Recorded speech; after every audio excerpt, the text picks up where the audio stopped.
शुभ दिवस. सायटिका या आजाराचे प्रमुख कारणे फक्त 5 आहेत. तर ते कोणती? 1. पाठीच्या किंवा कमरेच्या मणक्यातील गादी सरकणे. नंबर 2. पाठीच्या किंवा कमरेच्या मणक्यातील नळी अरुंद होणे. पायाचे स्नायू घट्ट किंवा आकुंचन पावणे. तसेच जास्त वजन उचलणे आणि कोणत्याही कारणाने दुखापत अथवा इजा होणे आणि मणक्यातील ट्यूमर अशी प्रमुख 5 कारणे सायटिका या आजाराविषयी सांगता येतील. तेव्हा काय होते पहा, जर समजा मणक्यातील गादी सरकली, कमरेच्या मणक्यातील गादी सरकली, तर मज्जातंतूवर दाब येतो.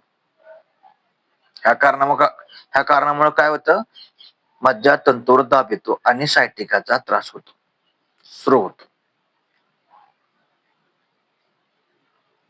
आणि दुसरी गोष्ट म्हणलं, जर कमरेच्या मणक्यातील नळी अरुंद झाली तर काय होतं, सायटिकाचा त्रास होतो.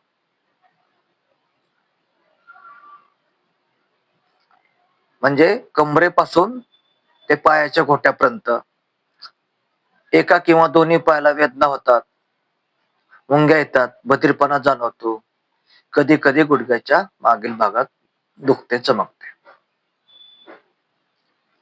तसेच पायाचे स्नायू घट्ट झाल्यामुळे किंवा आकुंचन पावल्यामुळे देखील सायटिकेचा त्रास होतो.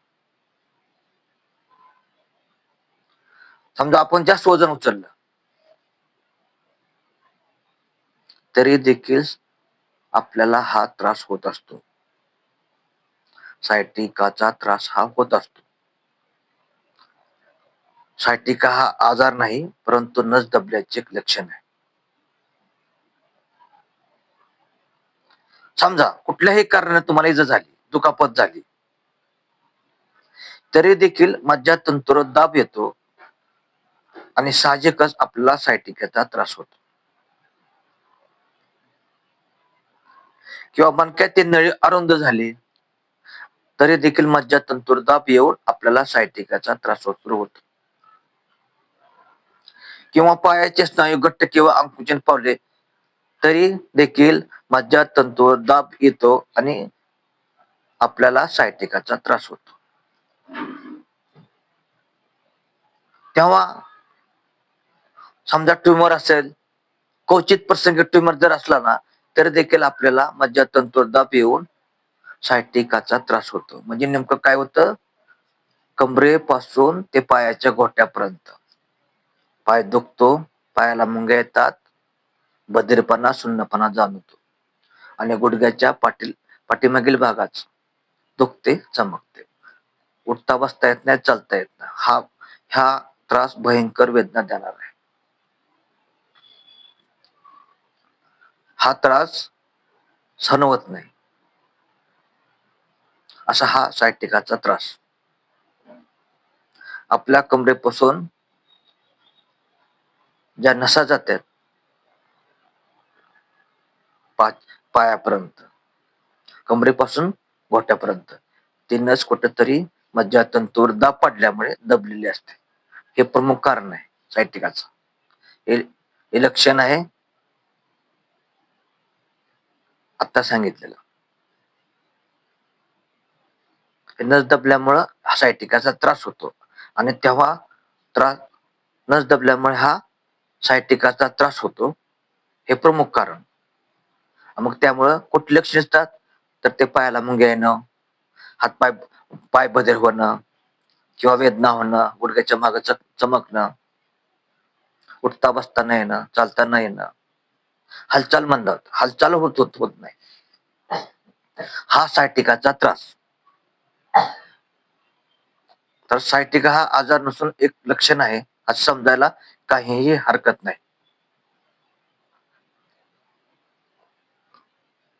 तेव्हा सायटिका या आजारापासून आपले संरक्षण कसे होईल याच्याकडे गांभीर्याने पाहिले पाहिजे.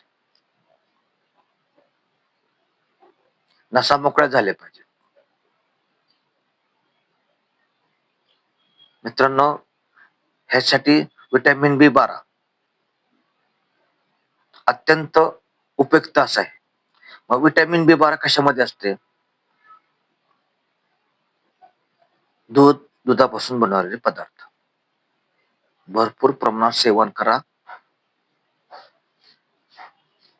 विटॅमिन B1, B6 असणारे खाद्यपदार्थ यांच्या देखील आहारामध्ये सेवन करा.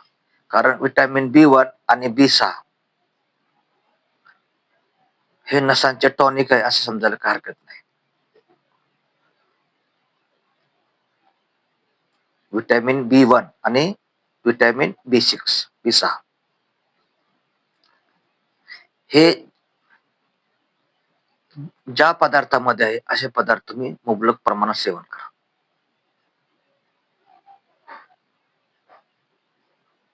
तुमचा सायटिकेचा त्रास पूर्णपणे नष्ट होईल.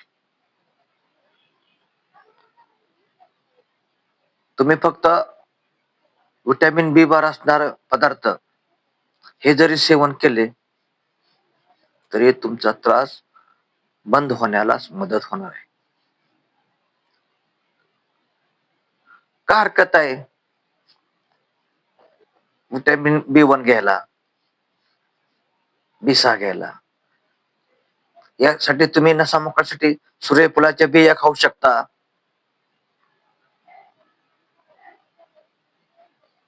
बटाटा खाऊ शकता. नियमितपणे सेवन करा. एक 8 दिवस तुम्ही जर सेवन केले तरी तुमचा सायटिकाचा त्रास होणारा बंद होईल. नियमितपणे व्यायाम करा आणि हे 2 पदार्थ जरूर खा. सूर्यफुलाच्या बिया आणि बटाटा. सकाळ संध्याकाळ 2 टाइम खा. तुमचा होणारा सायटिकाचा त्रास आपोआप कमी होईल. तेव्हा हा व्हिडिओ आपल्याला कसा वाटला यासाठी कमेंट्स करा. पुढील व्हिडिओ नवीन व्हिडिओ पाहण्यासाठी सबस्क्राईब करा. पूर्ण विराम घेतो. धन्यवाद.